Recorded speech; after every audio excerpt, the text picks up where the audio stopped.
Background noise. That's it. It's apostate, I think. Alright, so I just went live.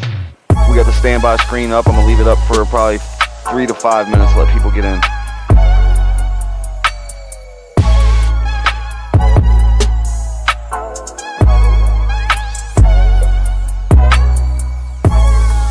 So, Jay, do you know to click on the going critical, highlight that with the sort of cool.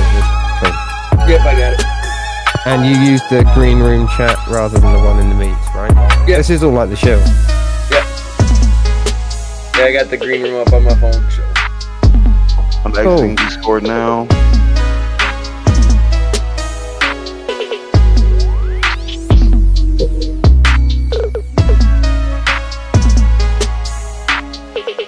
Hey, they can hear us. Turco's Laura says they can hear us. We're being spied on.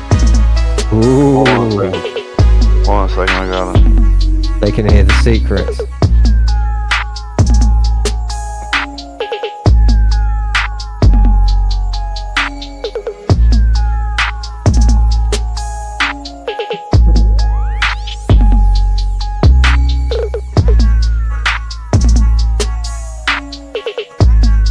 This is just the magic of TV. Being behind the curtain, right? Pay no attention.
Good morning, good afternoon, and good night, wherever you are. I'm Jim Bojo. Welcome to Going Critical. We hope you enjoy the show. Hello again. Thanks for coming this week. We'll be delving into the world of the Illuminati and their much bigger brother, the Freemasons. Now, finding out a little bit about the origins and history of the secret societies in general, finding out about some of the claims that are levied against them. Now, to do that, we've assembled a crack team of skeptics, and we've invited someone who's delved into this a little bit already. He's devoted quite a bit of time to this subject, so he said he was willing to lend his experience to our panel and help us get through some of the murkier bits of the problem.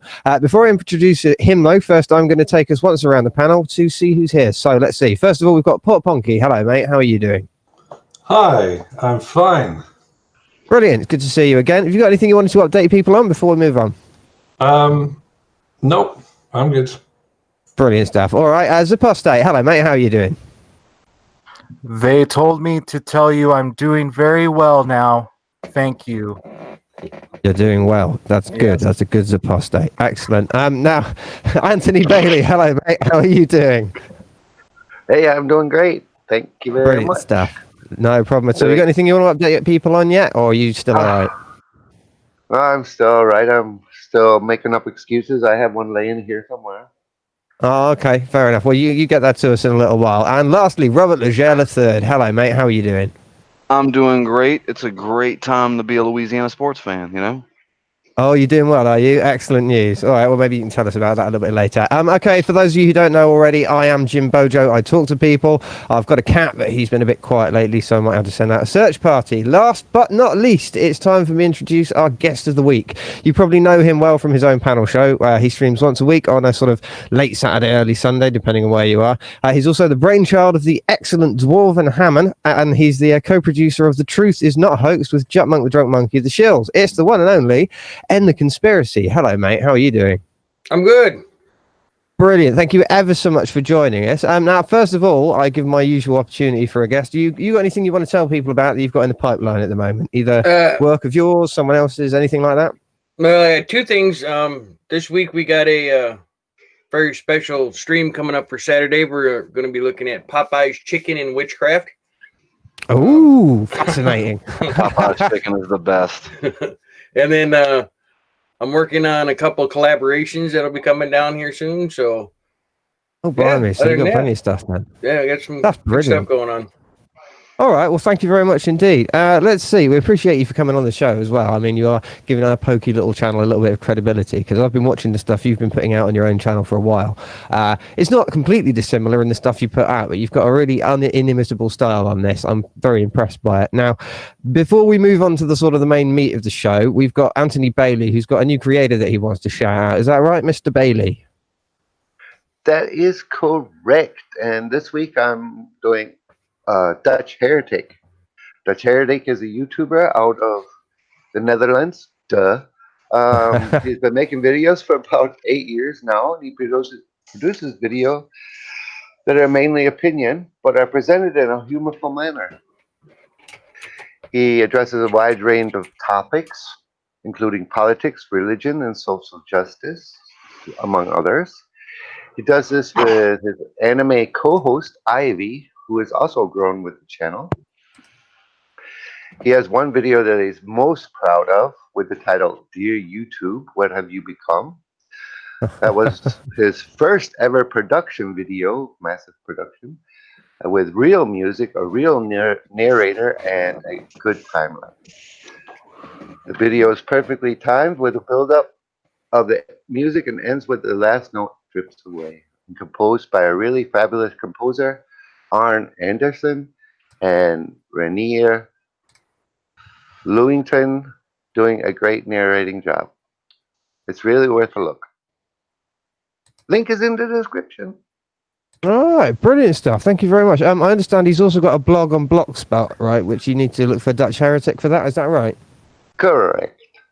Brilliant. All right. Well, I shall definitely get over there and have a look now. I've watched the clip. And I think that's interesting, so I'm going to have a look, and I can definitely recommend other people do the same. All right, FNAS Tony, and for all of you at home, we can recommend you follow that link in the description to find out more. To give you a little taste of what we've actually got a little video clip of him to watch now. Bobby, would you mind rolling the first clip, please?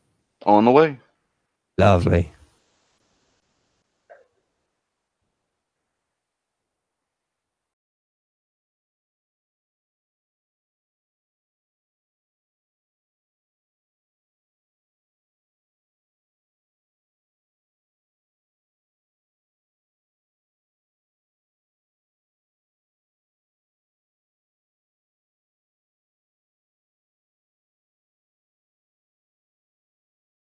Some excellent production. One second.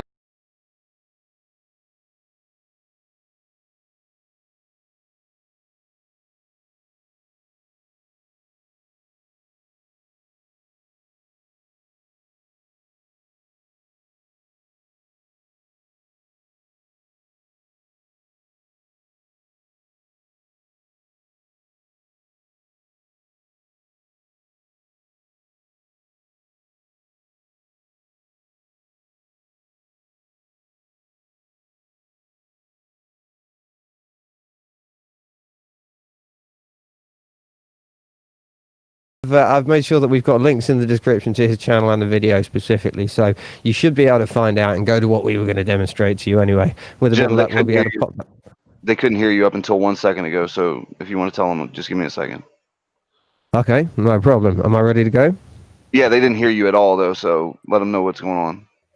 Okay, no problem. Well, obviously, we're having a very slight technical difficulty at the moment as one of our VLC sources or something is giving us trouble. It's definitely worth pointing out, though, the link to this video and this creator is in the description now. I've sort of gone through and checked myself. So absolutely get over to his channel and have a look at the content yourself. It's brilliant stuff, and I think it's worth everyone having a look. Now, next up, we've got corrections, which is our usual spot in the show. I'm going to hand over to Mr. Zapostate, who's going to sort us all out. So, Zapostate, what have we got this week?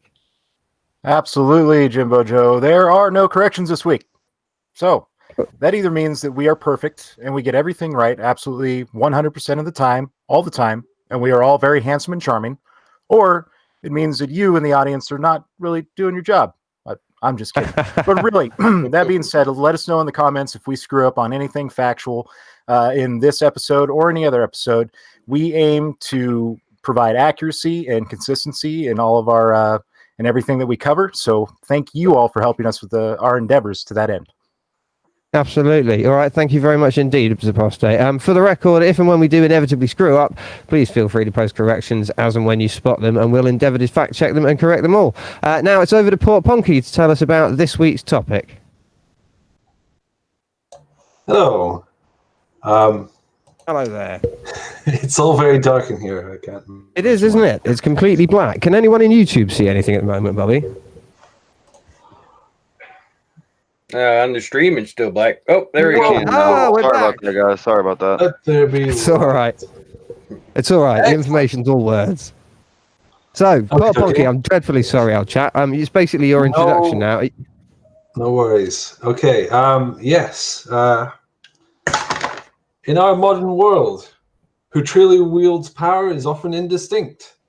Governments lie, and motivations and loyalty can be bought and sold. Since the Dark Ages, there have been whispers and rumors of a secretive organization pulling the strings from behind the scenes. They go by many names: the Knights Templar, the Freemasons, or most notably, the Illuminati. They are a fraternity of extremely powerful people, secretive with unusual symbols and rituals. They act as a shadow government, pushing us all towards the New World Order. We're all pawns in their games of chess. Do they exist? What are their goals? Who are the members? Today's topic is the Illuminati. There you go. Well, like a professional, I left myself muted slightly too long. Thank you very much indeed, Port Ponky. That was a brilliant introduction, as ever, mate. Although I noticed you didn't need your reading glasses this time, so perhaps are you wearing contacts? I put them on. See? Did you? Oh, I didn't notice them. Sorry. There we go. I'm wearing them. You know what? The reason is I didn't wear my own. Look, maybe I should probably improve that. There we go. So now I should be able to read my script a lot clearer as I go along, but don't need that right now. Okay. In fact, where am I? I've put my list down and now I'm doing this. We've got a big list of media and images this week. Now, last time we looked at Nessie, we had a bit of a problem choosing them. So what we've decided is we're going to run through them in order and make sure the order makes sense. So, Mr. Robert Leger, if you would be so good, could you put up the very first image on the list, please? It's nice and simple, this one. On my way. Beautiful stuff. There it is. It's beautiful. What is it? It's the Eye of Providence. Now, before we start talking about the history and the sort of the in-depth stuff about this is the one part that people recognize, right? This is the sort of the Illuminati symbol. It's something that actually has sources which go back all the way back through antiquity, through the Freemasons as well. And that's something that's going to come up in this show, is that when we initially came up with the concept, we were going to talk about the Illuminati and the odd conspiracies, but you cannot talk about the Illuminati without talking about the Freemasons as well. They are a far bigger part of the topic, if anything. It is ridiculously enormous. Now, Bobby, you can kill that picture for the moment, because I'm going to turn to our special guest, Mr. End the Conspiracy. You told me earlier on today that if you're going to discuss this stuff, the very first place that you have to start is Mr. Hiram Abiff. Is that correct? Yes. Hiram Abiff was considered the start of the whole Freemason history. Sure. And that goes back an extraordinarily long time, right? Thousands of years. Supposedly. Yeah, well, it goes back to King Solomon. Hiram Abiff was supposedly Solomon's chief architect at the Temple of Solomon. Okay, I've got you. Right, now, that incredibly long and illustrious history has led us up to a point where Masons are everywhere, right? You see Masonic hall lodges in virtually every town. I've got one in my town. Most of the people on this team have sort of looked and found them nearby to them. So now I'm going to turn to Bobby again. Would you mind putting up the next series of pictures and just flicking through pictures 2, 3, 4, and 5? Because these are all examples of Masonic lodges in different places. Supposedly they're designed on the original King Solomon's temple, I think. Is that right? I'm working on the image. 1 second. All right, brilliant stuff. Now, most towns will have something like this. So if you ever notice a building that has these sort of very specific and quite regular proportions, it's a very block-like building. They tend to have large wooden doors on the front which don't open from the outside. Then you'll know immediately what you're looking at.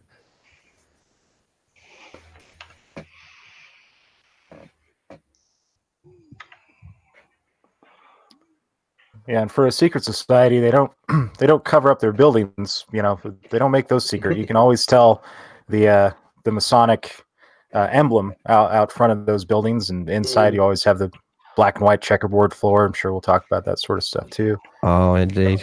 Well, I seem to recall the one near where I live has the words Masonic Lodge written on it in 2-foot-high stone carved letters. So they're not even attempting to make it subtle on this one. Mr. Leger, how are those pictures coming along, mate? We're on picture number 2 right now. We're good. Oh, there we are. Okay, brilliant. There it is. Yep, I see it. Popped up in the corner there. Beautiful. Okay, so if you now skip to the next image, Bobby. And the next one. And the next one after that. These all follow a pretty sort of regular design, as you can see.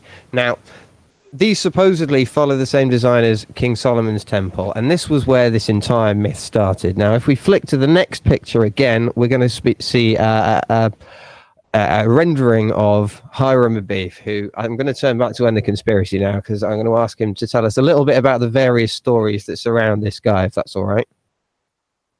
You need the next reel, right? The history? That's right, yeah. So, End the Conspiracy, take it away, man, because there's a couple of different stories I've heard. Perhaps you could enlighten us a bit. Okay, well, you want to start with the history of the Freemasons. What happened was way back. The Masons themselves the stonemasons had got together and created their own little, basically the first union. Sure. And so, you know, that's where the secret handshakes come from. You know, that would indicate what stage in the Freemasons you were. Okay. So, and then back during the time of King Solomon, he actually hired a master mason from Prince Hiram, who actually contacted Hiram Abiff, who was also known as the widow's son, to build a temple.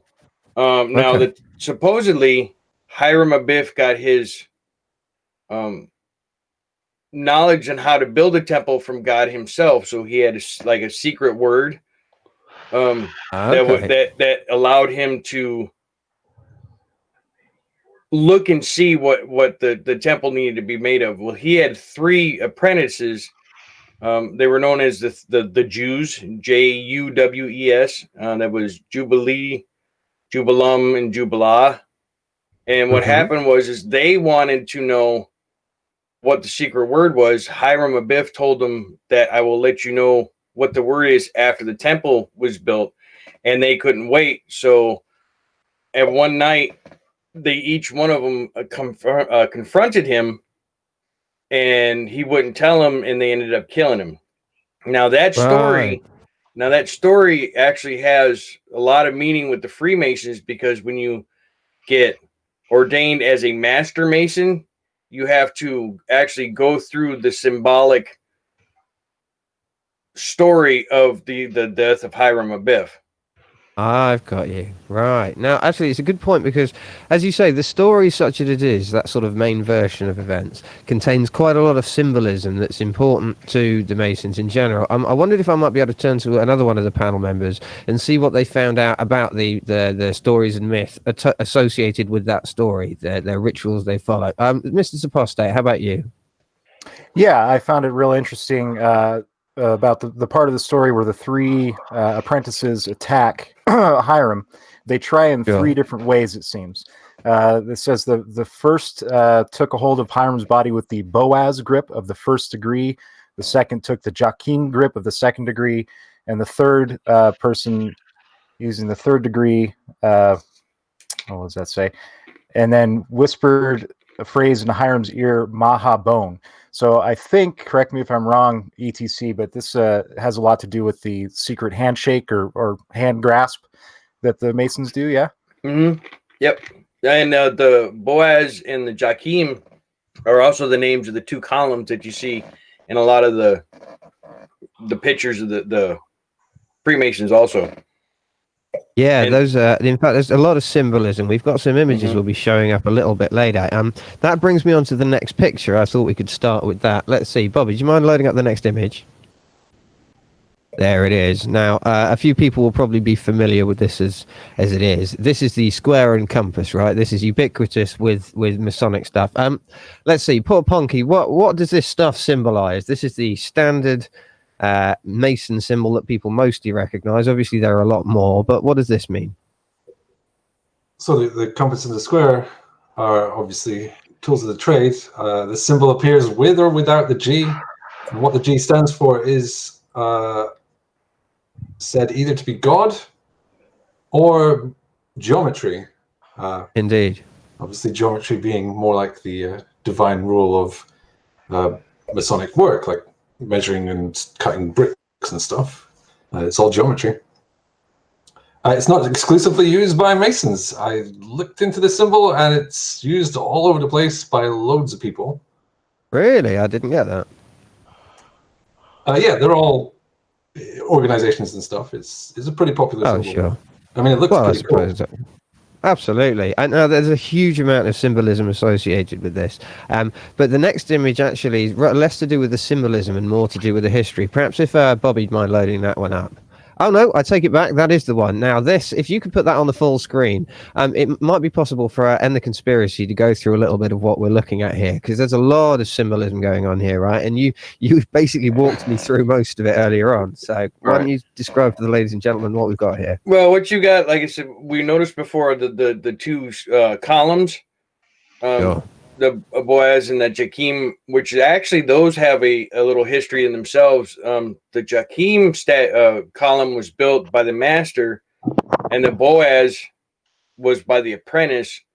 And Okay. a lot of the columns you'll see, the Boaz column has a imperfection in it, because the master that built the first column was upset at the work that the apprentice did because it was so good that he had to damage it. Now, there's a brilliant story attached to this, isn't there? Rather than letting the conspiracy tell us the whole deal, though, why don't I choose one of the other guys on the list for a minute? Anthony Bailey, did you get a chance to find out the story about the apprentice and the master? How the master went away to copy this pillar, and when he came back, he found perfection in it? Or was this one slip you by so far? No, I got something about that. This is in the Rose. Help me here. Rosicrucian. Rosicrucian. The church in. Oh, you're talking about the Rose Church. Yeah. Oh, yeah. Sorry, my mistake. The Pillar of the Apprentice is called. Where, the patriarch of the Masons there he's seen a pillar in Rome, and he wanted it to be replicated. So the master went to Rome to see this pillar, but as he was gone to Rome, the apprentice had a dream about how this pillar was built. So he went and did it, and when the master got back, he was so pissed off that he killed the apprentice. And so the rest of the apprentices got together and killed the master. Absolutely. And No, I love that story. Supposedly on the walls of the church is the face of the apprentice, and on the other side is the face of the master, who is condemned for all eternity to stare at the pillar of the apprentice. Isn't that beautiful? I love these old medieval plays full of morality and so on. It's just brilliant, I think. Now, look, it's worth pointing out that there are sort of two histories, in a sense. Because on the one hand, we're sort of aware of these stonemasons guilds growing up around the 14th and the 15th century, right? We have this sort of history. But they also claim to go back far, far further. And a lot of the rituals that they use seem to be directly linkable to much, much older events, going back to, indeed, the Knights Templar. So I wonder whether or not we could, first, Bobby, would you mind hitting the next image for me? And secondly, I'm going to turn back to End the Conspiracy here to tell us a little bit about the Knights Templar connection to the Masons. Okay, well, a lot of you'll see. Okay, so apparently the excuse me, the Knights Templar were thought of having taken the treasures of King Solomon. Now that's kind of the beginning of the Knights Templar story with the Masons. Now, rumor has it, now it hasn't been confirmed, that the Mason, that a lot of the Templars themselves were Masons too. So when they took the treasure of Solomon's temple, they actually gave it to the Freemasons themselves. So it is said that the Freemasons actually hold the treasures of King Solomon, and that's how they've grown to power on the riches of Solomon's temple. I see. Now none of it's confirmed, but that's a general consensus amongst historians, is that's kind of how the Templar and the Freemasons kind of come together. Right, I've got you. I mean, I've seen some interesting stuff. The story that I recall is about how 7 crusaders were sent to the Holy Land to protect some villages, essentially. And in the process, they stayed at the temple, which had been built on the ruins of Solomon's temple. And they stayed specifically in Solomon's stables. And the story goes that the reason they chose to stay in that less than pleasant spot was so they could dig up the treasure and take it with them. That's sort of part of the mythos behind it. Now, I'm wondering if anyone else has found out anything about these connections while we're on the subject. Port Ponky, what about you? Have you learned anything interesting about the Knights Templar connection to the Masons? Because it seems to be the oldest claim as far as Masonry going back, really. I didn't read too much into the Knights Templar. I threw that image in there because it's all part of the big same sort of mix. They burned them all, didn't they? Yeah. That's pretty where much. That's where your Friday the 13th thing comes from. Is it really? Go on, why don't you explain that a little bit for us? Friday the 13th, when the church decided that the Knights Templar were getting too big, on Friday the 13th, I don't remember exactly what year it was, but all the Templars that they had known about were rounded up and they were all executed. Yeah, right. And it was on French soldiers were sent. Said that's how the Friday the 13th, being a bad luck day, came about. Yeah, I think it was 14th century or something. Yeah, somewhere. Yeah, that's right. Okay, well, look, that's given us a bit of a view of the older stuff. When it comes to Masonry, quite a lot of what shaped the later Masonic behavior was a man called Albert Pike. I wonder if anyone would like to step in and tell us a little bit about him, whilst, Bobby, I ask you to put the next image up. Any takers on that one? Well, I did a video on Albert Pike, and because there's a story that he promoted, worshiping the devil, in his book Morals and Dogma. I believe it's page 321, where he talks about it. But a lot of the conspiracy theorists take what he says out of context because they don't admit the first part of the comment or the last part where he actually says that that God is almighty, you must believe in God, and that Lucifer is also known as the light bringer, but do not worship Lucifer. But they just take the part where it says Lucifer, the light bearer. Are you saying people cherry pick bits of wording? No, not at all. Argument and ignore parts that completely. I'm sure that can't be right. Yeah, that actually is that video of mine, the Albert Pike, and what he actually said about Lucifer is turned into my third highest viewed. Is that right? Video. Yeah, I'm up over almost at 1,100 views on that one already. Good grief! Just last 2 weeks, it's exploded for some reason. Awesome. Wow. Now, also, this is another interesting thing you were chatting about. Albert Pike's basically responsible for the 33 levels of Masonry, because elsewhere in the world of Freemasons, that's not a thing.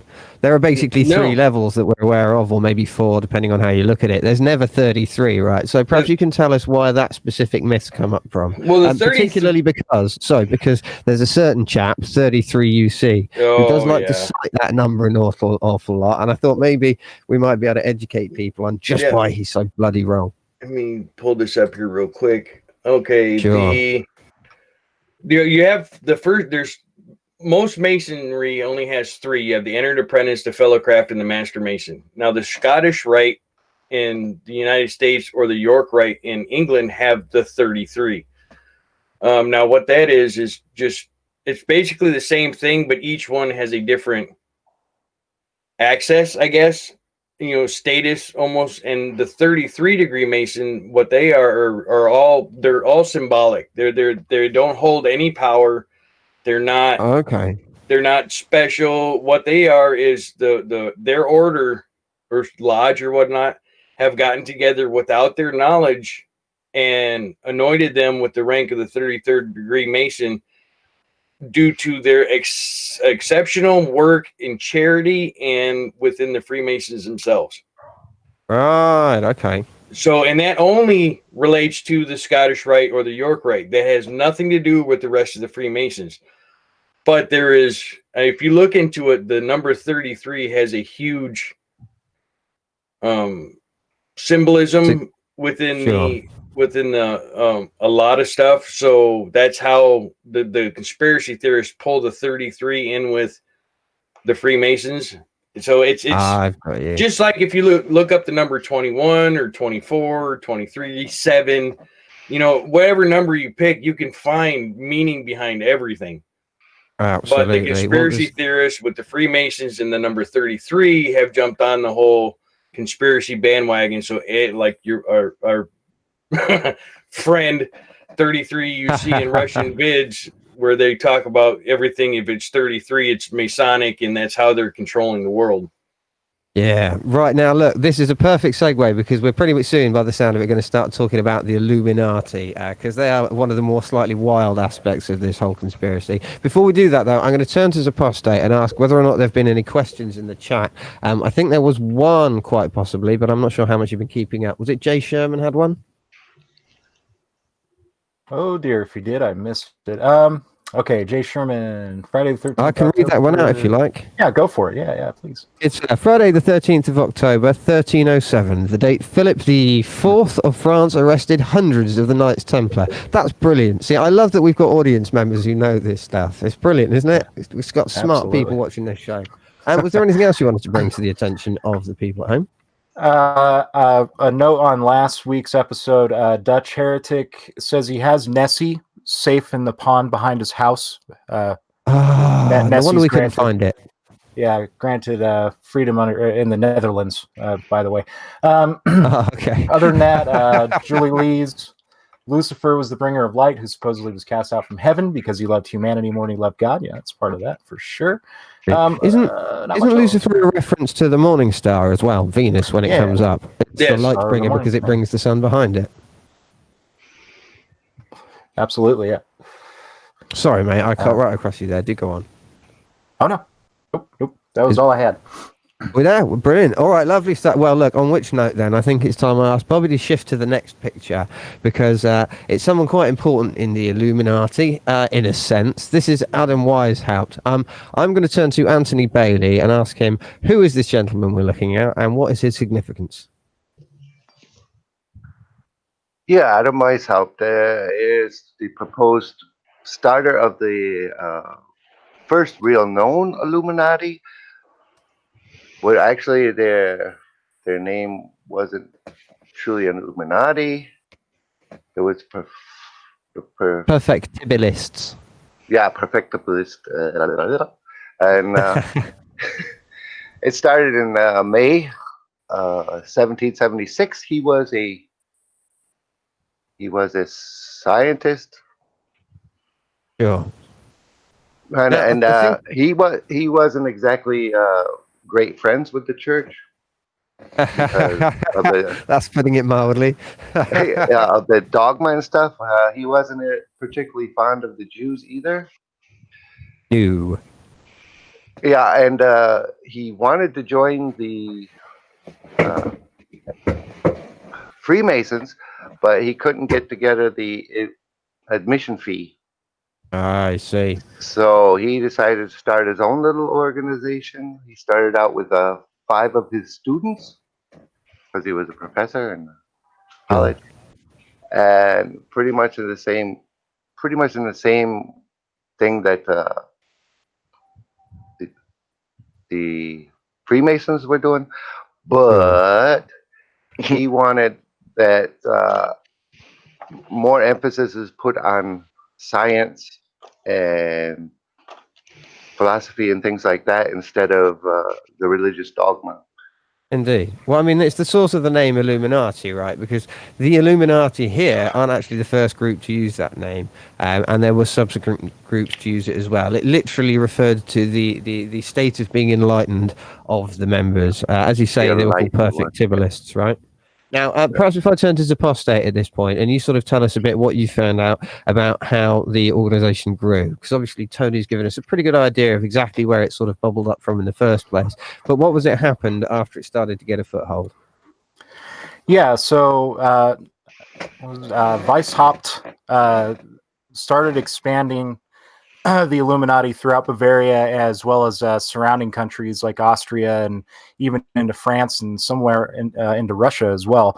And a lot of what he used, because he was a Freemason before he started the Illuminati, so he took a lot of the internal structure of Freemasonry and brought that into his Illuminati as far as ranks and having, you know, one a more senior member of the organization looking over the apprentices and the new people coming in. As with the Freemasons, this was sort of the upper middle class sort of idea back then. Not exactly the people who had everything, definitely not the poor folks, but the people who were pretty well off but wanted a little bit more. So you did have people like counts and barons and high status people coming in and out of the Illuminati until it was banned by, I think his name was Carl Theodor. That's correct. Now, in 1784, 1785, 1787, and 1790. Took him 4 times of banning it to get it to stick. Well, now look, I've just asked Bobby in the back chat to put up an image on screen. That's Bavaria. This is where it all started, right? That little green area, okay? But then if you look at the size of the grey area around it, and even further to the west and east, in fact, that's more or less the sort of the stretch of how far it grew. It's very impressive. It made it to Paris on the one side, Poland on the other, Denmark in the north, and Italy in the south. Really quite an extensive amount of growth. Now, as Apostate, you just mentioned now let's see, what was his name? Carl Theodor. That's the next image. So Bobby, if you could just jump over to that one as well, and I'll let Apostate carry on. There he is. Look at that noble chap. So Apostate, this is him. This is Carl Theodor, and this is the man who ultimately was responsible for the end of the original Illuminati group, right? Yeah, absolutely. Because Weishaupt created it as a society to sort of go beyond the traditions of how government politics worked at the time. They wanted more free thought, a little less reliance on the church and things like that. So he not only banned the Illuminati but pretty much all secret societies. He said, any secret societies in this area cannot continue. Now, it's, of course, up in the air whether or not that ban of his actually stuck. Doesn't seem like it did for most of them, but whether it stuck with the Illuminati or not is kind of the question of this whole discussion. Well, indeed, because it's worth pointing out, of course, that there were definitely Masons in the United States at around the same time that the Illuminati group started. In fact, there have been American presidents and all sorts of chaps throughout history who have been. So it is potentially possible there's a link, especially as a group who referred to themselves as Illuminati, because they were French, of course, continued for another 10 years after the fact into France. Also, there was a certain moving to London. Anyway, look, I won't explain the whole story. Let's move on to the next image, right? Because what we're going to go to... If I can jump in here real quick, there's a little bit more to what happened there with the Bolivian emperor or king. I don't remember exactly what he was, but the pressure to dismantle the Illuminati actually came from the Catholic Church. Really? Yes, because of how they were growing and so fast, and the prominent figures they were getting in. Because the Bavarian Illuminati, they wanted to replace Christianity with a religion based on reason. So that tipped it into the Catholic Church. The Catholic Church was like, whoa, no, we can't have this. So now part of the claim is, okay, the Illuminati was disbanded, and a lot of their members either just quit altogether, like Weishaupt reportedly just retired, lived on a farm for the rest of his life. But a lot of the other major members actually folded back into the Freemasons. And that's how the Illuminati Freemason conspiracy comes together, because everybody's like, the conspiracy theorists say, well, they didn't disband, they just went into the Freemasons and took over that way. Okay. Now, actually, it's funny because this reminds me, there's someone who we haven't mentioned so far, the preposterously named Adolf Franz Friedherr von Knigge, who, for convenience sake, I'm going to refer to as Franz from now on.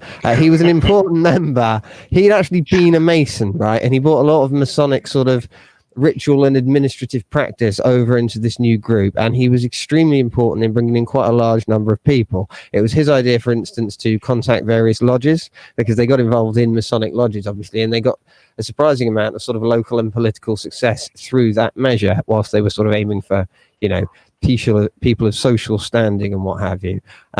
He also, I seem to recall him being responsible for what ended up not largely being used, but a sort of a complex constitution for the group. And he was the one who was in charge of the internal communication. Now, poor Ponky, if he's still here, I'm going to turn to him to ask about the internal communications, because being a mathematician, I thought you might have had a bit of interest in these ciphers. Are you with us? Yeah, I'm here, but I'm going to have to drop the ball because I don't know the answer. Oh, no. Dum, dum, dum. Well, they had a complex system of ciphers. Yeah, I mean, it's amazing. This is the first time that's ever happened. I'm surprised.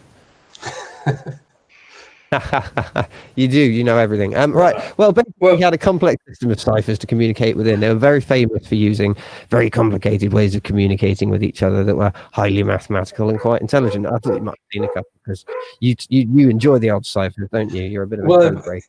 If I had known, I would have looked into this more. I did look up on this guy with the long name, Frank. And he started all the drama. He didn't like Adam Weishaupt, and history's not my best thing, so I kind of glazed over a bit. It seems a lot like the drama of today, just back then. There is a little bit more there with the Frank thing. Because like Punky was saying, there was a conflict of interest between Weishaupt and Frank, that Weishaupt wanted to keep going the way they were going, and Frank wanted to add more and more Freemason and Egyptian symbolism and traditions into it, and making it more of a religion, where Weishaupt didn't want it that way. So towards the end of their reign, there was a huge power struggle within the Bavarian Illuminati between the two. Yeah. And that is also one of the key reasons of the their downfall, because it is theorized that if the Bavarian Emperor hadn't disbanded them, they would have ended up disbanding themselves anyways. Oh, okay, well, that's fascinating stuff. Well, look, I think at this point it's probably best if we start moving into some of the claims, because there are some wild ones, God knows. So, Bobby, before I ask you to move to the next image, we haven't asked you much so far. What do you think of what you've seen? Because you haven't had so much chance to research doing all the sort of the technical stuff. But what do you think so far? The Illuminati, big secret organization that controls the world, or something a bit more explicable? I don't think that there's any secret organization that controls the world, especially not a secret one. Like you said at the outset, if this is a secret, it's the worst kept secret in existence. I understand the conspiracy theory of they're above reproach, so they're a little cocky. Maybe that's their explanation for why they're out in the open. But I'm not biting on that either. Nobody could. Everybody understands that there's people in the world that have say that most of us will never see, but there's no coordinated effort globally to control humanity. There are like individual governments and things that like to suppress and control their populace, but most of these, there's nothing that organized about humanity, period. It's yeah, I'm completely with you. To me, it's a huge stretch. Well, indeed, there's something that I heard a quote from a Mason himself, and he said, "How on earth could we possibly try and control the world? We can't even decide what sandwiches to have at the next chapter meeting." And that sort of says it all to me. Ultimately, we're all people engaging in these things, and humans are really bad at organizing big, complicated conspiracies, aren't we? Someone always gives the game away. And for there to be no credible proof over how many years of existence that this is going on. I mean, everybody, all it is just it's at least 500 years and supposedly 1,000 and nothing, absolutely nothing. It's all conspiracy. Now look, there are these parties, like people like I'm not going to go into it because I think we're going to talk about it. But there are little get-togethers and things that people have caught on, but that's just a bunch of rich people trying to, I guess they are stroking their own place in society by organizing these events. I highly doubt that the people over there sacrificing people or whatever. I've heard so much BS regarding like the Bilderberg group and what's the gathering they have in California? Bavarian Grove. Bavarian Grove. I've heard just the most ridiculous things. Now, there is a connection between the Bavarian Grove and the Illuminati, and it's just a simple little tidbit here, because the Bavarian Grove, their main statue is an owl, and the original icon for the Illuminati was an owl. Minerva, right? Because there's very nice. Yeah, that's excellent. That's how the connection between the elites of the Bavarian Grove come together with the Illuminati. That's the conspiracy theory, anyways, on that one. Who else saw Alex Jones? You can find this video on YouTube. This man snuck into the conference, into the Bavarian Grove thing, and he just looks like he is completely out of his mind the entire time. he looks like Tom Hanks in the Da Vinci Code. Like they're right on his tail. It's ridiculous. That's brilliant. Oh, I like that. Well, look, if we're going to start looking at these slightly crazy conspiracies, then I think now's the time for the next image, because these two are the biggest, right? Let's see. What do we got? We've got these two. Yeah, it's Jay-Z and Beyonce, the king and queen of pop. Right, now, end the conspiracy. Perhaps you'd care to tell us what the conspiracy is here. It's not very complicated, but no, it's not. They're supposedly throwing up the symbol of the Illuminati, but as Bobby mentioned yesterday, that's not it. That's the diamond symbol from the rock from Rockefeller Records. Right.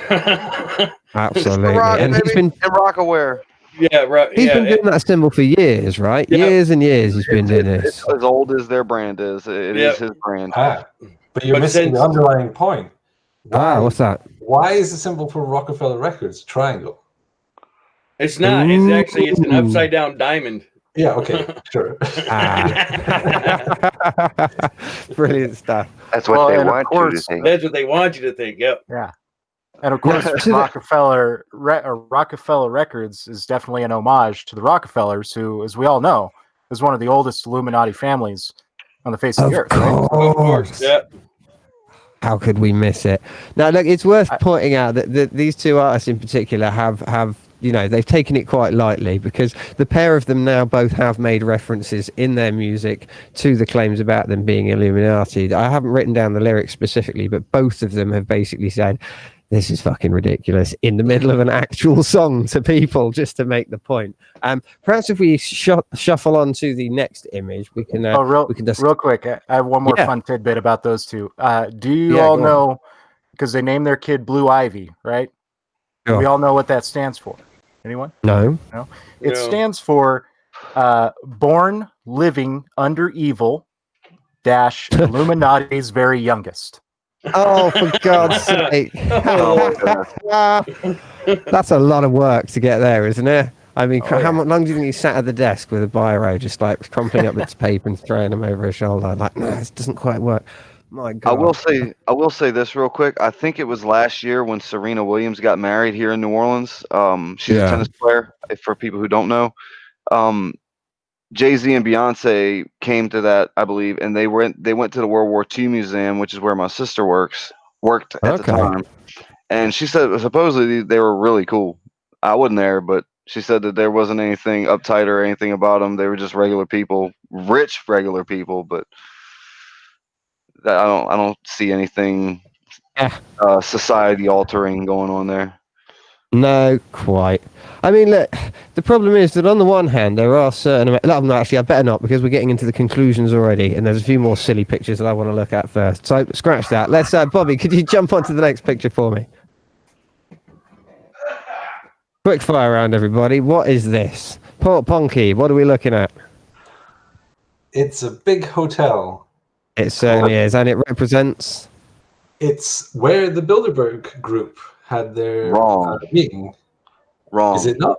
Oh my goodness. This is my weekend estate. Oh, okay. Nice. I got to come around your crib, man. Is it, so that's Chateau Leger, huh? Yeah. He's doxed himself finally. Sorry, Pop Punky, mate. Go ahead. Montreux Palace, as it says in words on top of it. It does. Yeah, the Bilderberg group meet every year, and it's a group of people. It's not a specific group. The membership is sort of varying. It's important people in politics, journalism, and a bunch of other fields that get together and try to make the world better for the West, for everyone. Now that on its surface sounds incredibly suspicious. Why are royals and politicians and the hobnobs of the world getting together in secret and planning secret things? That's suspicious. Except if you look up the actual history of it, it's not that exciting. No, Can I add that secret? Yeah, go ahead. All right, in the chat from what I just said, Dutch Heretic said, "No, that's my house," and Chris Katsolis said, "Baloney, that's my shed." We got some serious rich folk in tonight. Perhaps they're in the Bilderberg group and they can tell us exactly what goes on. We need to immediately post our PayPal link. Yeah, absolutely. Please donate enormously. 6 or 7 zeros would be nice. As long as there's a number before them, I suppose. Right, so the Bilderberg another episode after that. I promise. My understanding of the Bilderberg group is they're essentially a group of industrialists, wealthy people, important people who get together and decide, as Port Ponky says quite accurately, what they think would be best for their interests or our interest in this part of the world. That's not a particularly unique idea. There are plenty of political groups that do that and other groups that are so forth. They're not secret in any sense other than you can't go in if you're not invited, because we know where they're happening, right? It's not like it's not quite easy to find out and it's not fairly obviously advertised. We know the people who go into the group because we watch them go into the building, and they are quite wealthy and famous people generally, so they're recognizable. It's not exactly a secret organization so much as it is just not open to the public. And I think that that's part of the confusion. What are all these wealthy people planning? Well, really, they're just discussing the same sort of thing that any big group does when it gets together to try and improve things. It's just that you're not allowed in, you know? There is And I can, one original goal that they are specifically planning. Oh, really? Look up, is not World War III. Because Oh, World nice. War II was pretty bad, and they said, maybe we shouldn't do one of them again. Yeah. What a terrible, evil group. How could they, those jerks? Right. Well, look, if we're going to talk about jerks, perhaps we should jump onto the next image. Robert Leger, would you mind hitting next for us, please? Next image. Now, who are these assholes? Port Ponky, I'm going to go back to you because you know who these guys are, don't you? Oh, God. Okay. Particularly that guy in the middle at the bottom, slightly to the right, with the shockingly blonde hair.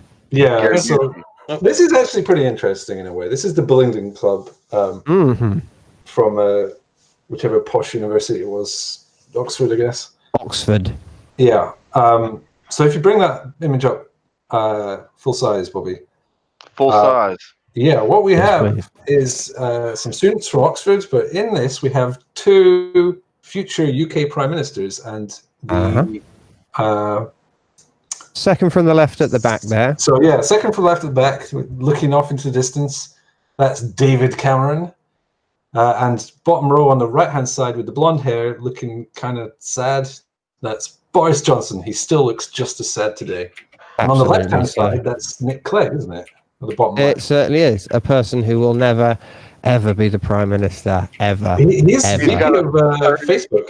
He's rocking a 30-year bowl cut. That's impressive. He's like VP of Facebook or something, isn't he now? It's rather depressing, isn't it, that the two prime ministers in that picture are most famous for the guy on the left putting his penis allegedly inside a dead pig's mouth and the other one putting his penis in virtually everything that moved. It doesn't speak greatly for our nation as a people, I feel, but that is just my personal political view. Please don't read too much into that. Sorry, Paul Punky, why didn't you tell us a bit more? What is the Bullingdon Club? It's just a bunch of posh, rich kids who did fairly borderline vandalous things, such as smashing up restaurants and others. Indeed. Yeah, I can understand why people think there's a big secret society, because it's not a coincidence that there's two future prime ministers here. There is classes in society. There are chances that are open to these people that are not open to others in general. So there is a feeling that you get from seeing stuff like this that's like, how has that happened? That's not fair. Why? But well, now look, on you go. No, please go on. No, I'm just getting sad. I'm just going to start ranting about politics. And nobody wants it. It's too easy, isn't it? Now look, Anthony Bailey's pointed out that there's a comment for us. Perhaps if Apostate would mind reading that one out for us. It's from Doc Farmer. I think that's a very interesting one. Let's see, Doc Farmer. FYI, I am a Mason, and I'm really sick of all this Illuminati crap. Masons running the world? We can barely run a pancake breakfast, for pity's sake. We are not even allowed to talk about politics. That says it all, right? That's beautiful. Thank you very much indeed, Doc Farmer, for that one. And thanks, Anthony Bailey, for pointing that one out to us as well. Perhaps if we jump to the next picture, because this is one which is quite a big bone of contention for a lot of conspiracy theorists, isn't it? Here we go. That's fine. This is going so much better than last week, so brilliant, mate. You're doing a brilliant job. Can I jump in here real quick before we get into this guy? By all means. Going back to the secret societies, now there is one in the United States called the Skull and Bones, and they're actual. Okay, so the Skull and Bones, everybody knows, is the pirate symbol. Well, that actually dates back to the Knights Templar, because that was one of the flags that they flew, was the Skull and Bones. It had some symbology to it. I can't remember right offhand what it was, and I couldn't find it before this. But the Skull and Bones, so you're looking at the secret societies that they're tied to the Knights Templar, who are tied to the Freemasons, who are tied to the Illuminati, and so that's another one of those. Just like with the Bavarian Grove with the owl, and so that's the symbology pulling in the secret societies themselves to, oh, see, Illuminati. Yeah, this is the problem. The Masons use a huge amount of symbology. They have hundreds and hundreds of symbols which have different significances in different ways. A couple of the ones we went through earlier, they've got the two towers, and they've got those two blocks which are carved, and they use set squares and scales and all sorts of things.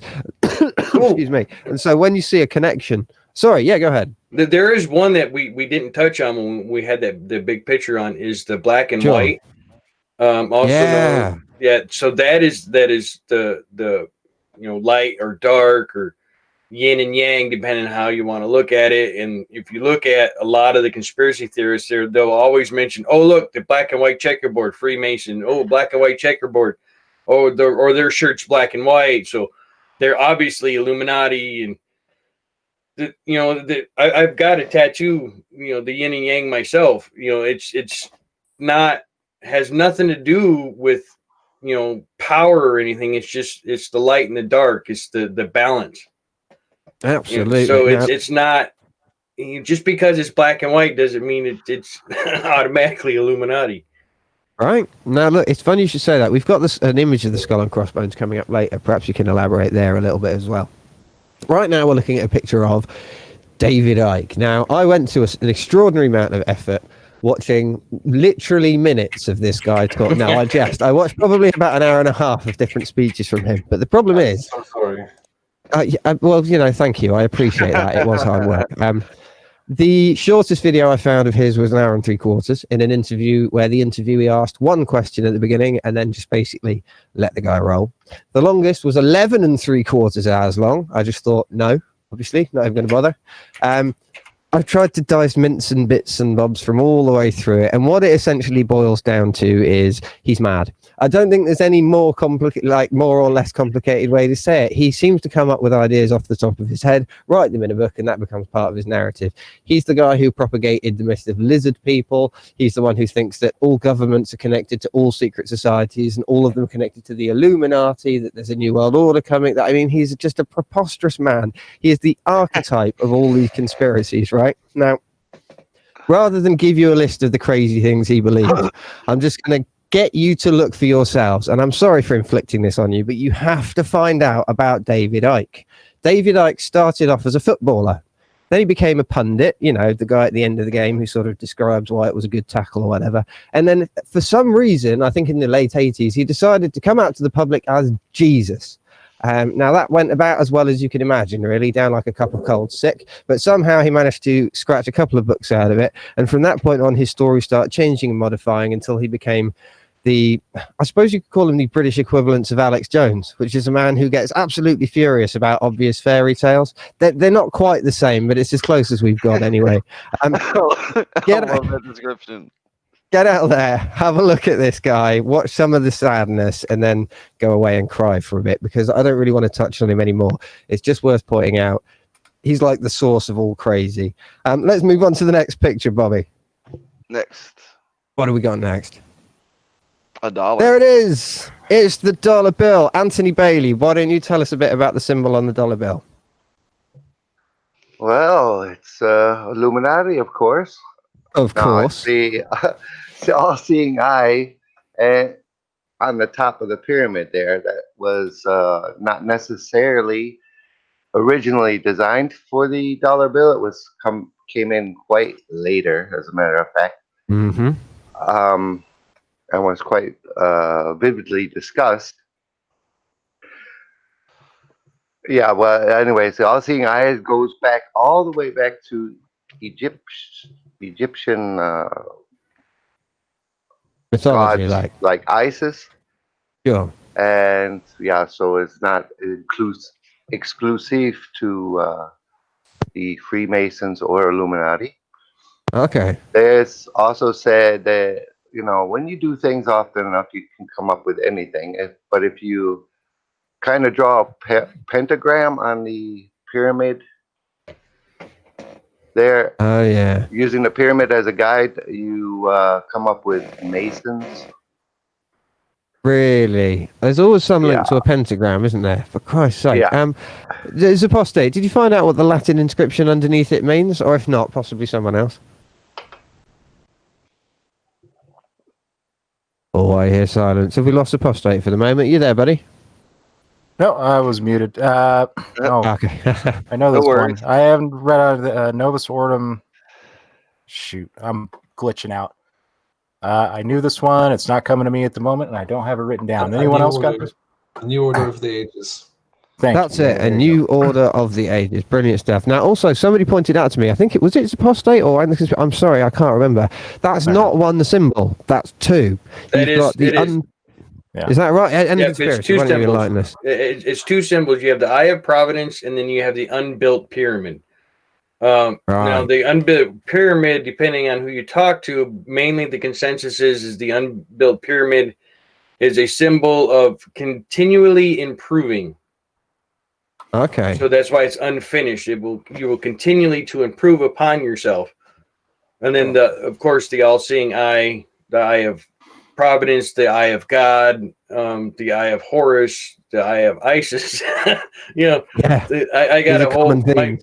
my first symbols video was on the Eye of Providence. That's right. I remember that one. It digs deep into mythology. Indeed. I mean, we're talking everybody from the Egyptians to the Buddhists to the Hindus, to Christianity. I mean, everything. There's an eye symbol in just about everything. Absolutely. Ponky, you wanted to jump in there for a second. Yeah, I think yeah. I heard apostate too, so I'll go to both of you. There is someone here who's done an excellent video or does videos on symbols, and specifically a video on pyramid symbology recently. And the conspiracy, you've done a really good video on all the different meanings of pyramids and triangular stuff, basically. Absolutely. That's a great video to check out if you want to learn more about that. Yeah. Oh, and just a little plug. My next symbol will be on the pentagram. Right So on. throw that one out very there. nice. So, since we were talking about my symbols videos. Yeah, Jay, I had a question too about the Yeah. unfinished pyramid. Now, the little bit I've been able to scrape up is says that the pyramid often has 13 steps, and I haven't really been able to figure out what the meaning behind 13 steps is. Do you know anything on that? Yeah, the 13 steps is the. It depends on because there's if you're going into the Scottish Rite or you're looking at the Knights Templar, the 13 steps are part of like the steps towards the Enlightenment part of it. So each step, each as you progress through your faith or your organization, depending on how you want to look at it, you're building up to these steps. There's a great picture. I thought I must not have sent it to you guys. I show it in my Eye of Providence video. The pyramid, the step pyramid, where it relates to the secret societies in the Knights Templar and stuff like that. Oh no, I'm certain that there's going to be someone who's watching right now in the chat who would be able to get over to your channel, find a link for that, and post it. Because if that person would mind doing that, that would be amazing. Frankly, I think that link was a great video. I watched that myself earlier on today to sort of educate myself. So I think it's definitely something worth watching. Perhaps if we move on to the next clip, because the next one's not an image, it's a little video. And it's a bit of evidence that's often cited by conspiracy theorists for proof that an Illuminati or Masonic group is got to the very highest levels of government. Bobby, can you get the video playing? Which video? It's George H.W. Bush. It should have been. One moment. Sure thing. I think we can guess what he's going to say. Hold on. September 11th. Oh, I can see the conspiracies building already. All right, I have the George H.W. Bush image, but not a video. That's the Oh, image okay. I Well, have not up to right now. worry then. That's fair enough. Perhaps that was my mistake and I didn't load it up earlier on. Essentially, there are a few clips that have been welded together where he uses terms like New World Order. He seems to be quite fond of that phrase. His idea was that we were going to use the UN and our collective collaboration between international nations to build this new world order of peace and respect and what have you. And because he used the phrase New World Order, everyone went bloody mental in the conspiracy community. They felt that he was absolutely and explicitly stating that the Illuminati were real and he was part of it, and this was the first sign that it was all coming true. You know, classic hilarious stuff. Without the video then, let's go on to the next image, because I think it's a picture of the... Before we kick on to the next image, he's not the first president to mention New World Order. Reagan mentioned it, and I believe Kennedy mentioned it also. Did he really? So, yeah, I didn't get that. Yeah. Sorry, mate, I cut right across you. No, that's fine. That's all I had. I know that there are definitely Masons who have been presidents, right back to Washington, famously so, because these people, before they became president, were usually movers and shakers in society in some respect or another, right? They tended to be in the legal profession or professions where they'd come out of university, perhaps, and were men of class or distinction or wealth or whatever. They were naturally going to be people who were part of these Masonic groups. It doesn't surprise me entirely altogether. Right, should we move on to the next image now? That's I think it's a picture of the interior of the Grand Temple, if I'm right. Let's see. Now, who was it gave us this image? Was this Port Ponky? Did you load this one up for us? Yes. Now, where is this exactly? I don't remember. Fair enough. And the conspiracy, do you know where the Grand Temple is? I believe it's in London. Right, okay. Yeah. I've just remembered it. It's in London. That's yeah. Now, actually, it's funny the Grand Temple is thought to be the first Grand Lodge of the Freemasons. Right. It's funny that we managed to skip over this earlier in the history section, but actually the way that the Masons came around in England particularly sort of marks the point where they changed from being an organization made of actual Masons to it being a sort of symbolic term for various different professional individuals, right? There were lots of groups all came together in London at the same time. And the conspiracy, perhaps you could tell us a bit about that. Well, it started out, like I said, is like a union type of thing, but as it progressed throughout the years, the more they started admitting more influential people into it, so it got away from the actual union part of it to get into more philosophy and politics, in which they eventually did away with the politics because they realized that politics sucks. But they wanted to kind of a more of a like-minded people together, and that's how they got away from the actual stonemasons parts into the Freemason with the intellectual and stuff like that. But like I said, like I was talking about the black and white checkerboard. There it is, right there. Absolutely, important. We were talking about. I don't know. Let me check something here real quick because I want to make sure I'm not going to step over something. Okay. And there's so much to go over here. That's the problem. Is I can already think of 3 things offhand that we haven't had a chance to touch on. Definitely people in the audience are going to be saying, "Oh, you never mentioned this." So whatever you think of, post it to us. Yeah, Bobby, go ahead. Marble Girl in the chat says 13 steps. The 13 steps indicate the original number of U.S. states, and the 13 steps leading to an unfinished summit indicates future growth in the nation. Nice. There you go. Brilliant stuff. And the conspiracy. Have you found what you're looking for? Yeah, it'll come up when we get to. I think it's 4 pictures from now. Oh, okay. Well, look, the next picture's just fun. Let's skip straight. Oh, yeah. I just want to, Bob, if you just bring that picture up. This is a bit of more kind of lateral thinking, but this is a super secret society, and here is a very easily findable photograph from inside their most secret building. And it's not even just like a candid snap that someone snuck out. It's clearly, I assume it's maybe done with a crane or something, unless there's balcony seating up there. Well, there's also because you're talking about the not being very secretive. I linked to you guys earlier yesterday a great it's hour and 20-minute video from the BBC. They go through the history of the Freemasons, and they take you inside their temples. They show you the books. You know, they tell you about that. Tell you all That's about how the I found history. about the Hiram Abiff legend, and that's why I delved into that one. So yeah, it's not that secret. The only thing they really try to keep secret is not so much the handshakes, but there are some phrases that they want to keep to themselves. But basically, other than that, everything else is open. And to become a Freemason, all you really got to do is ask. Yeah, more or less.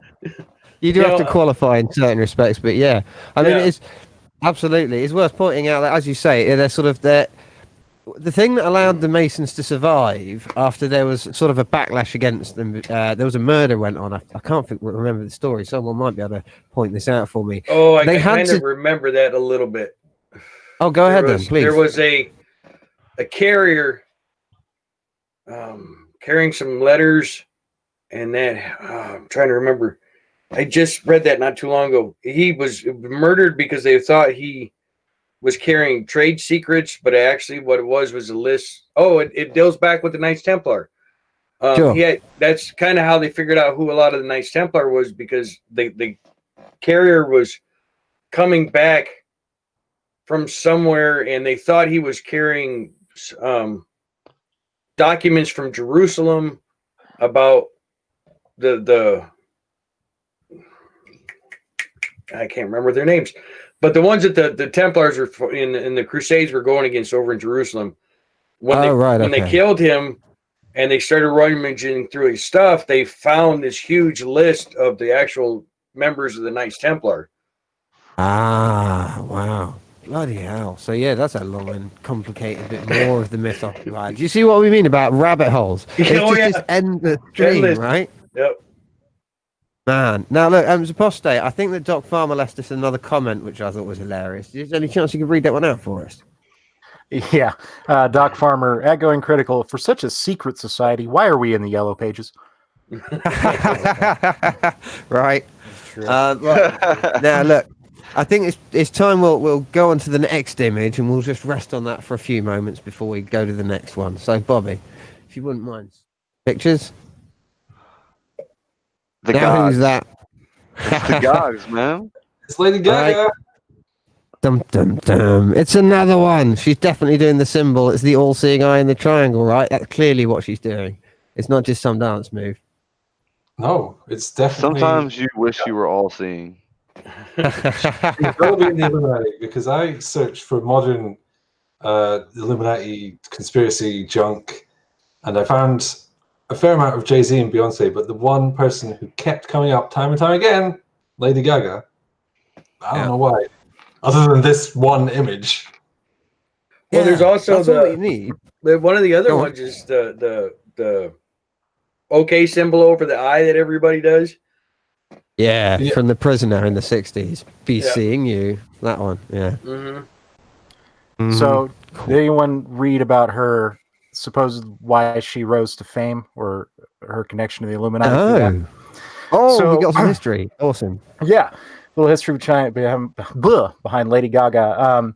So back in around 2008, there was a singer who was up and coming named Lena Morgana, who was a pop singer, had very much the same sort of Lady Gaga feel to her lyrics and the way she did things.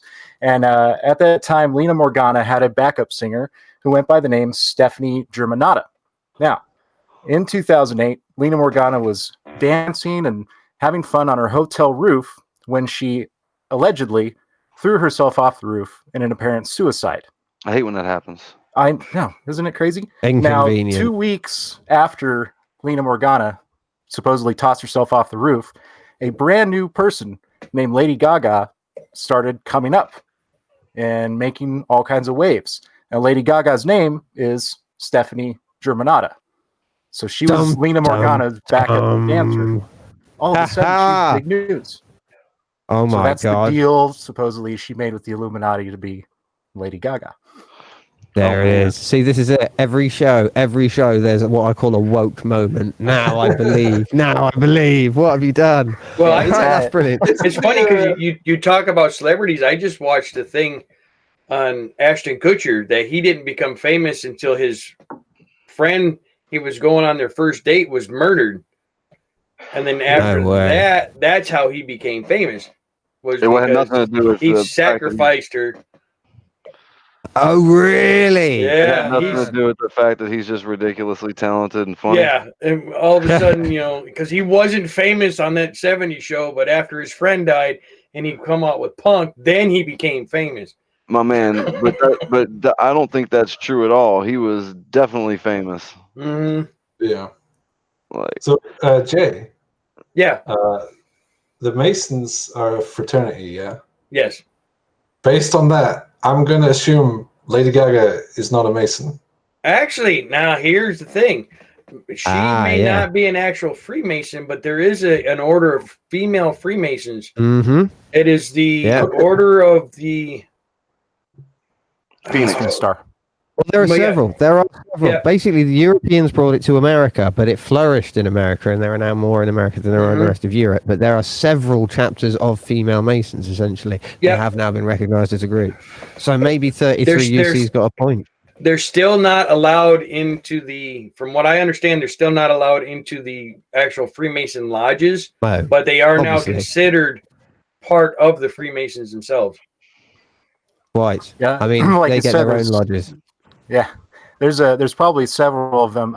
My grandmother actually is in the Order of the Eastern Star, and in order to be in that little club, you have to be a wife or mother or sister to a Grand Mason. My grandfather was a Grand Mason, so that is one of the little offshoots. Is the Order of the Eastern Star. Yeah, I got two nice. uncles that were 32nd degree Masons in the Scottish Rite. Oh, wow. See, now I know that my grandfather on one side, he was a Scot. Now, I don't know what sort of Mason he was, but he used to run Dulland and Aitchison at some point back in the past, and he was fairly high up within it. I think he might have even been a Grand Lodge leader at some point. I have no idea what that means in terms of levels, though. We're getting to the very near the end of the photographs. There's only 3 or 4 left, and I want a good chance to have a sort of go around and talk about the evidence and the sort of the conclusions that we've come to. So, first of all, I want to go... One more thing before we get in here. Global Mom says there's also Rainbow Girls and Job's Daughters as well for teen girls. Ah, wow, brilliant stuff. I didn't know that at all. Well, another rabbit hole for me to go and explore after the show's over. I've spent the whole week, hours and hours behind the computer screen, just like falling down these things. It's And incredible. you have barely touched anything. No, nothing. It's bizarre. Right. Okay. Let's go on to the next image because I think we're going to need End of Conspiracy to tell us what we're looking at for that one. If not, Port Ponky at least. Okay, this is the Protocols of the Elders of Zion. Perhaps you can tell us what that is. That I have not delved into the Order of Zion. The only thing I know is the whole theory behind that the Zion prophets of Zion were supposedly holding the secrets of the Holy Grail. That's about all I know about the Zion, so I don't know much more than that. Okay. Fair enough. Port Ponky, did you have any idea about this? I know you found the image, but perhaps you didn't you don't know what it is. I don't know. He's AFK at the moment. Is he? I completely missed that, so I'm just talking to thin air. All right, well, in that case, let's move on to the next image. So, this is the one I mentioned earlier on. It's the Skull and Bones Club. End Conspiracy. I know you're going to tell us a little bit about this. Here it is. Okay, so I actually looked it up while we were sitting here. So, the Skull and Bones, as it deals to the Templar Order, it says a great lady, Marcella, whose lover was of the Temple Order and Lord of Sidon, was devastated at her death. As darkness fell following her burial, the Templar committed the worst thing possible. He dug up her body and violated it. A voice spoke to him out of the darkness, return in 9 months, and he would have a son. At the appointed time, 9 months to the day, he returned to open the grave once more. He discovered a head on a leg bone. And a voice spoke, guard it well, for it is the giver of good things, and he carried it away for his prize. He defeated his enemies in battle by raising this macabre head for all to see. The Order of the Knights Templar adopted the white skull and crossbones on a black cloth, which became the battle flag for the Knights Templar. The flag became a talisman designed to strike fear in opposing sailors. Nice. Now there's a link to pirates, right? Because the thing is, the Knights Templar essentially occupied a similar position as what we call pirates, but referred to themselves as privateers, which were they were sent out by the crown or the church in order to do good on behalf of those individuals. The pirates, of course, going out to steal gold for the nation. The Knights Templars, of course, working for the Pope. But broadly speaking, that's where that link lies. That's why pirates have this Jolly Roger flag. It's linked to exactly the same thing. The story Jay's just told you there. And at the time, the Knights Templar had the largest naval fleet in the 13th century. Wow, not bad. Now, whilst we're there, I'm wondering if Anthony Bailey had anything on the skull and crossbones. It might be my memory playing me up, but I'm sure you mentioned having found some stuff out about them as well. They're associated with a particular American university for a start, I think, aren't they? Well, no, I didn't do anything on the skull and crossbones. Yale. Oh, that's me then. I'm getting confused. Is it Yale, is it? Yale. Brilliant stuff. It's apostate. Possibly you know a little bit about... Who was it I spoke to? Someone just jump in and tell me. Yeah, I looked into the skull and crossbones a little bit. There it is. Sorry. The biggest thing around them, oh, no worries, is the number of U.S. presidents who went, and other politicians, George W. Bush, George H.W. Bush, Ronald Reagan, John Kerry, who ran for president back in 2004. So there's a lot of real high-end, pretty much if you came out of Yale and you were an uppity upper crust type of person, you were probably in the skull and crossbones if you were a man, of course. There's also a fun little thing around the number, and I don't know if you know about this one too, Jay. They're connected to the number 322. The skull and crossbones 322. That's some sort of like sacred number for them, and one of the theories of that is that it was founded in 1832. And it was supposedly the second chapter of the Bavarian Illuminati. So 32-2. I don't know if that has any basis in reality, but that's just one of those things. Another rabbit hole. No, I hadn't heard that one. Yeah, it's a new one on me. Now, look, I've been studying this stuff for months, and there's stuff I'm finding out every day. I'm going, huh? Oh, yeah. I mean, having spent 3 or 4 days doing some research and thinking, I'm getting a handle on this, I then spoke to Jay, and he said, oh, you need to check out this. Oh, and this. Oh, and have a look at this. Oh, and there's this great documentary. Oh, Jesus, I haven't even touched it, have I? Now, Bobby, could you stick up the next image just for a minute, and we'll have a pause because we'll go to the very last silly claim and move on to some conclusions. Right, there he is. Now, I know this guy is the smoking man, right? But Bobby, you corrected me on this early. He's got a name or something, doesn't he? His name is C.W. Spender. There you go. And who is he, just for people who don't recognize the reference? He is the black coat for the U.S. government in the show The X-Files. He is Mulder's dad. Yeah, right. No one saw that coming. There's a whole bunch. This is a very intricate character, and he's one of my favorite characters of all time. Indeed. Basically, we wanted an excuse to put an X-Files picture in, because if anyone doesn't know what this show is, get out and watch it. The truth is out there, and that tagline works for this show quite well. So let's go to the last. Yeah, let's go to the last picture, please. It's a bit of a tale. Who wants to tell us about this one? Paul Ponky, you put the image up. Perhaps you could tell us. That's everybody's favorite human person, Mark Zuckerberg. He was on a talk show of some variety, and he had a hoodie, and the hosts noticed that the inside of his hoodie on the back had some unique symbology going on. So they questioned him about it, and he explained it, but it kind of seemed a bit weird and creepy that some powerful CEO has hoodies with weird symbols inside it. Absolutely. To be clear, it's on the inside of the hoodie. So when you put it on, it's not on the back, it's on the inside. Yeah. So you can't see it when he's wearing it. Indeed. I mean, it's a secret lining with a symbolic interior. I mean, I think the reason that we put this photo in last is because this is the proof, the final nail in the coffin that says it's all true. It's Mark Zuckerberg, the human-like human person, who is clearly a lizard human in disguise, wearing his Illuminati symbology all over his body. I think it's time that we had a bit of a conclusion session and we drop the pictures and just have a chat about what we've seen. Because there are a number of good bits of historical evidence which seem to describe where all this Illuminati nonsense came from anyway, right? I've certainly read about writers for Playboy, and well, there's a few interesting things. Perhaps, let's see, Anthony Bailey, what have you read about how the Illuminati and the Masons came to be so popular in conspiratorial thinking? Have you got anything interesting there? Well, it's two writers. They were, well, at least one of them was writing for Playboy, and he wrote kind of a article about. Well, he wrote in as letters to the editor kind of thing, Yeah. and describing the Illuminati and how mysterious and stuff where they were, and that they were true. And then they started going back and forth on that, and then saying how much bullshit that is. And then the both of them got together and they wrote 3 books, and that is pretty much what brought the Illuminati back into the limelight. The Freemasons, well, their rituals are all secret, so everybody thinks there's something bad going on there. And speaking about the Illuminati, I'd like to go back a little bit. Oh yeah, I saw your comment. You said there was some history you wanted to talk about a bit. So yeah, please go ahead. It has to do with the downfall of the Illuminati from Weishaupt.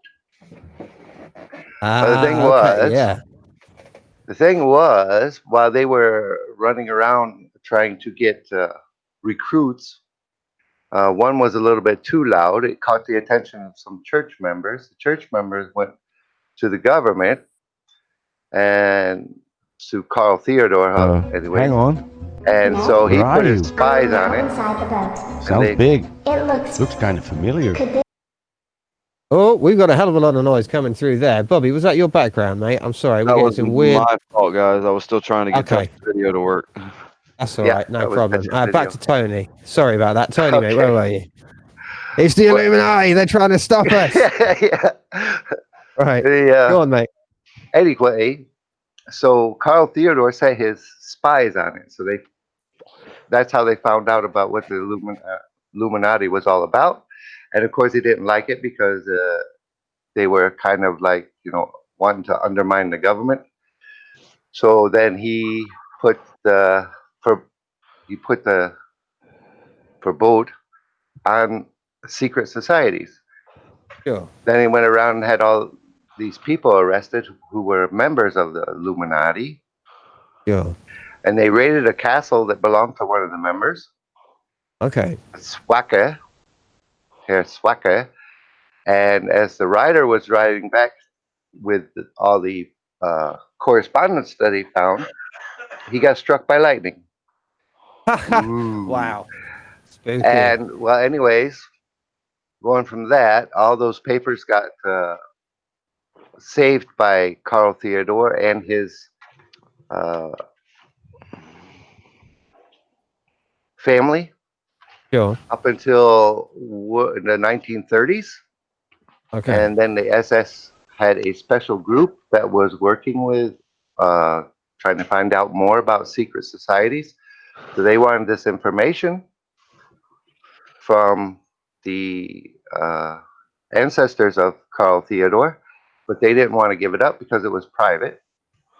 So they come to a kind of mutual agreement that some of the papers would stay at the royal residence in Munich, and some of it would go to Berlin with the SS. Well, thanks to the party favors being thrown about by the Americans in World War II, the royal residence didn't stand up to that very well. All the stuff burned up, and the papers in Berlin disappeared. So, of course, this is a great find for conspiracy theorists. Ooh, the papers all disappeared. Well, Berlin being ransacked by the Russians didn't have much to do with that, I suppose. No, not at all. And that's about it. No, that's fantastic. Well, look, actually, funnily enough, what you were talking about earlier on with these two writers, I've written down a few notes here, actually, and I think it's worth reiterating a couple of the details. They were called Robert Anton Wilson and Kerry Thornley. Okay, basically, between the two of them, they decided that the world was becoming too tight, too authoritarian, a bit uptight, and, too many rules. And they thought that the best way to shake the system up was to start releasing a bit of misinformation into the world. And that remained their philosophy for a while thereafter. One of the ways they went about doing this was taking stories of the Illuminati and creating some sort of fake hoax stories. They'd have people write into Playboy giving these sort of wild stories about Illuminati rituals and Satanism and all this sort of stuff, and then they'd write in as other people denouncing all of it to create enough of a sort of a fake conversation to get real people from the outside to look in and think there was something actually worth looking at here.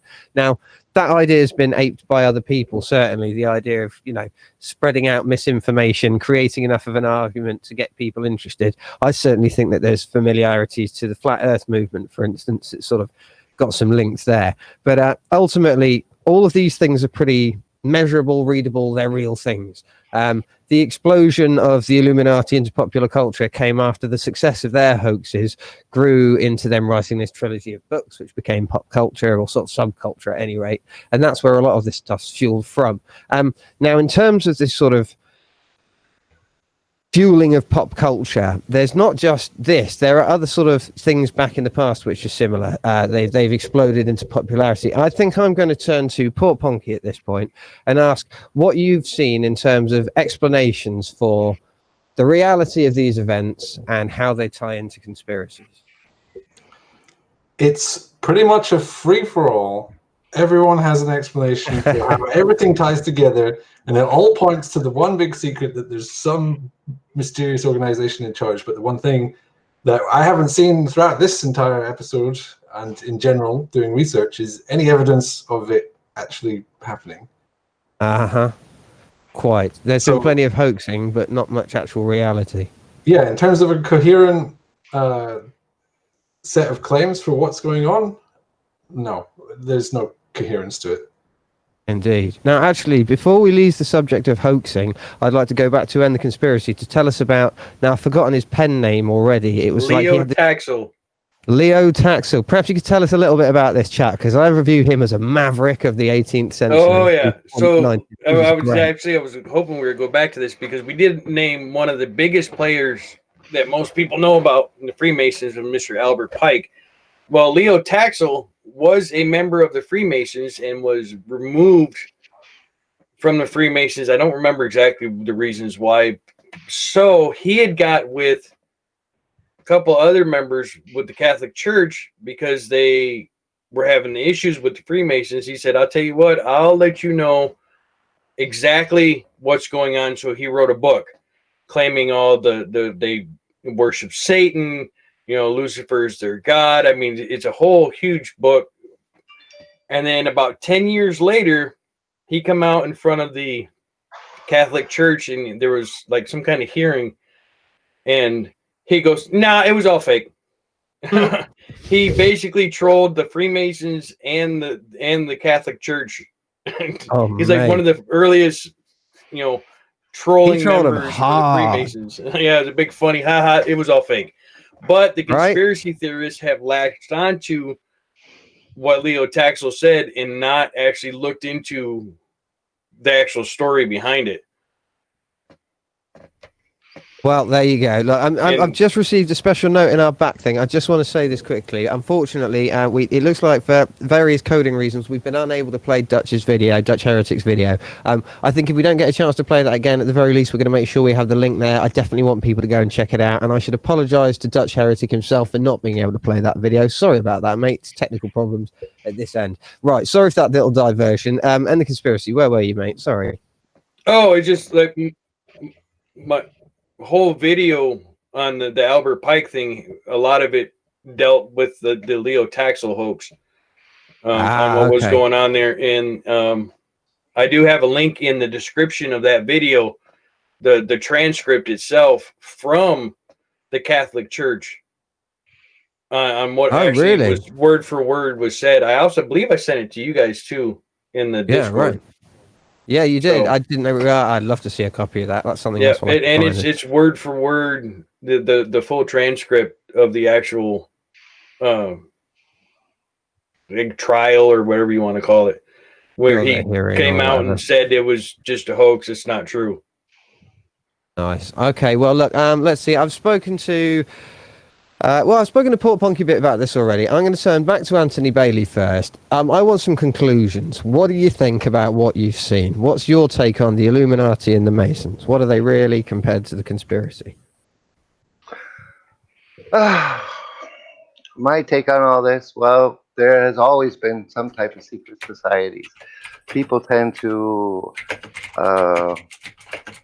get in their little groups of like-minded, and of course they don't want other people who aren't in this group to know about it. And the more secret that they make things, the more skeptical people are of them, such as in the way of the Freemasons, their secret little handshakes and how their rituals aren't allowed to be talked about and stuff like that. That makes for people outside to be very skeptical and start imagining things. Absolutely. This goes, No, well said. Sorry, mate. Go on. goes also. This goes also for the Illuminati.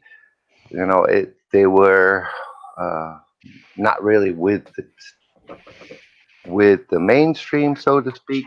Sure. Church and all that, and they were being different. And there are Sure. people that, of course, were against that, and so they get. Of course, the Illuminati wasn't the only ones that the church was against. They also banned the Masons at the time, so the church had a lot of say in a lot of things back then, Sure. and not so much anymore. No, absolutely. Okay. Well, look. On that note, I want to. Yeah. I said, thank fuck for that. Yeah, quite. So, Postate, how about you? I haven't asked you in a while. What are your conclusions on this whole thing so far? And for the record, have we got any comments or questions from the audience that you wanted to bring up while we're speaking to you? Yeah, sure. Just a couple. We've got a couple other people who are part of secret societies here. Aniceto okay, that's cool. Maldonado Jr. says he was a member of a secret group at one time. He says, I used to live in a dry county, and there was a place we could have a beer. We just had to be a member. So it's a good way to get around that. Nice. Kristen Frost Laserbeam says she was in an introvert and procrastinator club, and they never met. That's brilliant. Dick Holman had a note about the Skull and Bones. Pirates, as in the Blackbeard variety, used to fly a red flag, hence Jolly Roger from Joyeux Rogue. It's murdering that French, I'm sorry. Rouge. The Skull and Bones, Rouge, duh. The Skull and Bones is also used as a cap and badge motto of the 1721 Lancers. I'm sure that's a military unit of some sort. Marvel Girl brought up Deer Island, which is a good one. That's a retreat in upstate New York, I believe. Well, north of New York. That is a retreat for the Skull and Crossbones member. I think it's since fallen out of use, though. It's sort of overgrown and everything. As far as my conclusions are concerned, oh geez, sorry, my phone. I thought you had a Game Boy running. Conspiracy things, and people need to make really far leaps to get to where they want to go. It's almost ad hoc. Right. I think it was funny. There's a whole big conspiracy about the American Revolution and how that is directly responsible from Freemasons because, George Washington was a Freemason, Ben Franklin was a Freemason. But guess who else was a Freemason at that time? General Cornwallis. So they're sometimes working in direct opposition to one another. And just one last thing, the Doc Farmington reminded me of this with his little icon avatar that he had next to his deal with the Shriner's cap. And maybe we should give a little bit of positivity towards these brotherhoods because the Shriners are an offshoot of Freemasons, and they do amazing work with their children's hospital and raising for charity and things like that. So it's not all bad. The Shriners are good. Absolutely. Yeah, no, well said. Absolutely. That's brilliant. Now let's go to Robert Leger. Look, you've been watching all this from the background. what the hell do you think of all this? I'd like to touch on the Shriners are a big thing here in Mardi Gras time. They pretty much go in parades and people put money in their tills, and they raise a good amount of money during Mardi Gras here. So, the Illuminati, I've never heard all this backstory. I just hear people constantly attributing everything to them in my regular everyday life. It's the Illuminati.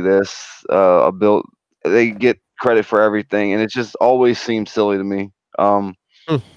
It's I think it's secret quite organization, touching. guys. It's a bunch of dudes who fancy themselves high society, and they meet and talk about and BS about things that they do have control of, and they do have control of stuff, but they're not. They don't have their finger, or they're not holding the strings of the world on at the end of their whatever you want to call it. Marionette. Absolutely. Yeah, marionette. Thank Right. you. It's Well, I mean, that's it. I mean, there was this whole world of Agenda 21 and NATO we haven't even had a chance to touch on tonight. We're not going to get enough time to now, but I can recommend people in the chat go and have a look for that, because it's yet another rabbit hole to fall down that's full of extraordinary stuff there. Let's see, we've spoken to it's just got I think I've just got Port Ponky and End the Conspiracy. Obviously I'm going to go to our esteemed guest last of all. So Port Ponky, conclusions, mate. What are your thoughts? We've seen many rabbit holes, and each rabbit hole has further rabbit holes. The feeling I get is that people really like two things. The first is secrets, because that's fun, isn't it? yeah. And the second is explanations. People really like having explanations for stuff. But I think people are using secrets as explanations.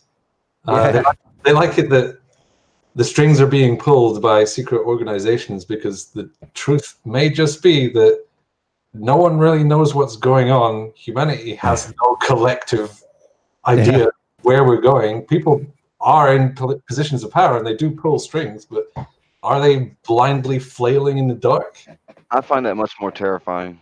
It's Right. absolutely terrifying. It is. No one's in charge, guys. We're just careening wildly through space at thousands of miles an hour with no real control on anything around us. The most tenuous grip on us, sort of, we have the barest idea about how 5% of the universe works, and we manage to cobble it together so most of us don't die immediately upon being born. And that's pretty much the best we've ever managed. It's terrifying. The idea that there might be some huge cabal of people who, don't worry, America, go back to sleep. Your government is in control. That sort of metaphor, the idea that there are people controlling the whole world and it's fine, really. And it may suck, but at least there's someone to blame, rather than the truth, which is that at any moment we could all get wiped out of existence by something we just kind of missed, Now, I'm going to turn to our esteemed guest last of all, End the Conspiracy. You've held the show together with your expertise and knowledge. I'm so glad we managed to get you on. What are your conclusions? Because you've had a lot longer to think about them than we have. What do you think about this whole affair?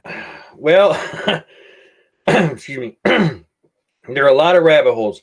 We didn't even touch on the Rosicrucian connection, the Egyptian connection, the Sumerian connection, the connection with the Catholic Church. We kind of dipped on a little bit. But if you look at, and there's one common thing, and I found this with almost every conspiracy theory, is everything is against the church. Mm-hmm. If you look at the conspiracy theorists, what they'll tell you is they'll show you all these examples in modern music, but they never mention country music or Christian music. It's always hip hop, hard rock, heavy metal. It's nothing that has to do with God. They never bring that up. Mm-hmm. So, and then with your, going with the more conspiracy flat earth, it's because the Bible says so. So there's so many rabbit holes to dip down on this that you can't even begin to touch on it in a 2-hour program. There's just, I mean, because the Freemasons and the Illuminati, they tie into flat earth, they tie into New World Order, they tie into space is fake. I mean, almost every conspiracy theory, there will be a tie to the Freemasons and the Illuminati. So the rabbit hole for this subject itself is so vast, it's so deep. There's so much out there.